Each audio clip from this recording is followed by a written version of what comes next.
And that leads us to this breaking overnight news for you. Downtown Albuquerque waking up to damage after overnight protests turned violent. Our very own News 13's Jamie Seymour live in Central, I should say, with what we know so far. Jamie, you've moved to another location I can see now. Crystal, good morning. Now, what you're seeing right now is the KiMo Theatre, just one of many downtown businesses destroyed. You can see broken glass all down Central. There's graffiti on buildings, broken windows, building alarms. And just a few minutes ago, police have started to barricade Central once again. You can see police barricades further down, starting at Gold and behind us at Copper. But right now, Central is blocked off to downtown traffic. As many of you were sleeping, this chaos erupted overnight just after midnight. Police were in riot gear, prepared to task any of keeping the peace. And some new video we have this morning shows the violent protests that broke out just after midnight along Central. As protesters started fires in the middle of Central and 3rd, even smashing out the windows of nearby businesses, officers on horseback arrived just after 1 a.m. Even more officers in riot gear holding the line, blocking off nearby streets.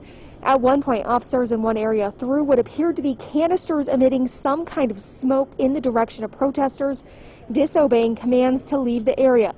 This has taken place on 3rd near Central. Moments later, protesters start moving in, and so do the officers, where the two groups clash on the streets, getting very physical. And then tear gas is dispersed. You can hear protests chanting, "Hands up." And we also caught up with UFC fighter John Bones Jones at the scene as he encouraged people to stay home.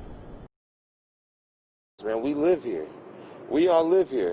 And that's just what doesn't make sense. We live here. We got to go eat at these same restaurants tomorrow. We got to take our kids for a walk, and we got to see the inappropriate gestures and the words written all over the walls. And that was just, again, one of many people we saw along the streets last night. Several buildings downtown now covered in graffiti. Some messages are against police. In a few hours, cleanup will begin, and business owners will return to find their stores vandalized. And for some, hit hard by the public health order, many that were supposed to reopen today, this will be another big hit for many local businesses.